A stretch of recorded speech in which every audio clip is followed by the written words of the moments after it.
How's it going, guys? I think this video is long overdue. I apologize for that. But anyway, we'll correct that today. We received a lot of requests about the folding mirrors in my CTS-V. This feature. I was going to replace my door hinge because my driver door hinge is clicking.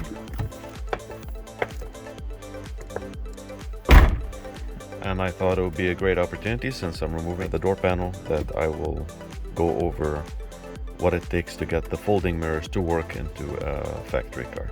So stay tuned for that.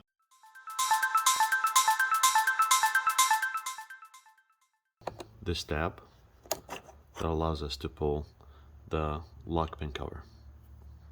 And I pried this cover off with the help of a flat tool to expose two Phillips screws that hold the door panel to the door. Using a big Phillips screwdriver, I removed these two screws. I'm going to put them aside. Now, with the window down, the door lock cover removed, the two Phillips screws removed, I'm going to use a plastic prying tool for door panels to get in behind the door panel and start popping it one at a time. There's a dozen or so plastic push pins holding this door panel. I just decided to remove the driver lock bezel from the door handle just to make the removal easier. What you're looking at is the door handle, the driver door module, the regulator motor, your speaker, your connector for the door panel controls. You can see 3 bolts for the driver mirror. Now, if you're installing the folding mirrors, you will remove your stock mirrors by removing these 3 bolts. You will follow this cable coming from the mirror down to this module. You'll disconnect all these connectors, and you're going to install the export door module. That is one of the key things you need to get this folding mirror function to work. If you have the 1525, 1258, for example, that will not work. That's going to be your stock driver door module. Even if you install your folding door mirrors and you install the control bezel that offers you the folding mirror button, without this module, you will not be able to get this to work, unless you do some modifications that I will not get into right now. So that's the key right there. Get this module, and you'll need to install it. And the same thing needs to happen, the same module needs to go on the passenger side as well. So everything we're doing here, rinse and repeat for the passenger side. Alright, with the door panel off, to remove the control bezel, there's these clips. You can see the second one's over there.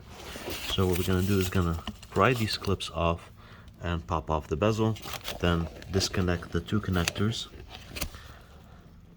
go into it. The reason why I'm taking mine out is because the bezel has seen better days.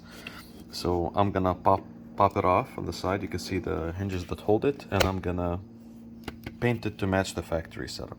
And I've just finished refinishing the bezel, and I'll put it all back together now. And just like that, it's ready to go back into the door panel. Alright, it's all in. One of the tabs here gave me a little bit of a hard time, but just with a little bit of pressure. We still need to put the bezel for the lock, and we're looking at our refinished bezel. Hand tight is good enough for these screws, no need to strip the heads. And finally we put in the bezel. That's it. All the pins have been pushed in. Going around the door one last time, make sure there's nothing loose. And finally we put back in the lock tab. And with everything assembled, it's time to give it a quick test. Make sure the windows are working. The rear wind. There we go. The folding mirrors. and also the tilt controls. Excellent. And seat memory.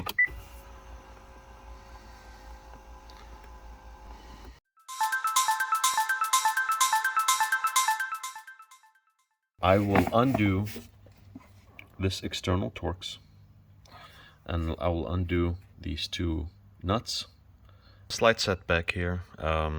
I couldn't find my external Torx sockets, and I was running out of time to do this, so I discovered that an 8mm is not a bad fit for it. It actually slides in perfectly. It's not a high torque application, so you'll get away with this. This isn't exactly perfect, but there's no slip. It's a good fit, so that's what it'll take to remove it. I mean, I think maybe a 12.8mm will do even a better job than a 6-point, but here it is. So at this point, with the bolt holding the link to the body removed, we'll tackle those nuts on the side.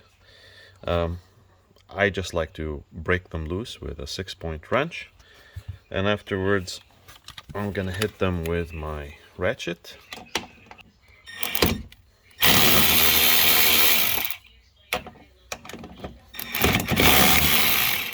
With these 10mm nuts out of the way, we'll put them aside and we'll extract the hinge from the inside.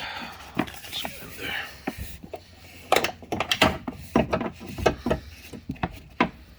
Nice and gentle. Don't forget you have a window glass in your way. There we go. There's the old unit out, and here's the new unit that's gonna go in its place. And before reinstalling the new link, I'm gonna clean up a little bit that area. There was a slight bit of surface rust, probably from water.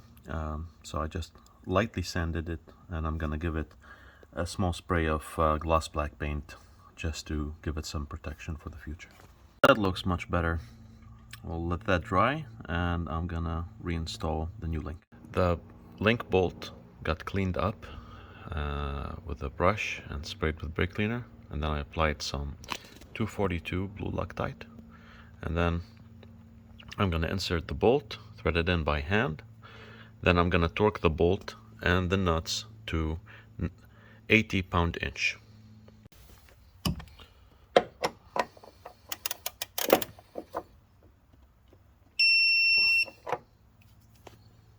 Right, with the bolt and the nuts torqued to 80 pound-inch, we can test the door. Wow, that is very solid. I've never opened a CTS door that feels this good. Wow, that door used to flop around, used to make sound, not anymore. That feels really, really good. Taking a closer look at the old door check link, it seems that it has cracked. I was expecting maybe the bushing deteriorated or something like that, but I guess it's seen a rough life with the previous owner, so there you go. And that brings us to the conclusion of this video. Completes the overview of how to add a folding mirror feature to your CTS or CTS-V or other Sigma platform vehicles which didn't have it from the factory. And maybe while you're there, if you have a bad check link on the door, either the driver or the passenger door, that's a good opportunity to replace it too. And I hope you enjoyed the content and found it useful. If you did, please subscribe, give me a thumbs up, and feel free to check out my other content that I've done on this vehicle. I will post them up in the video, and if you have any question, please comment. I try to answer questions as I can. I'll see you in the next video. Take care.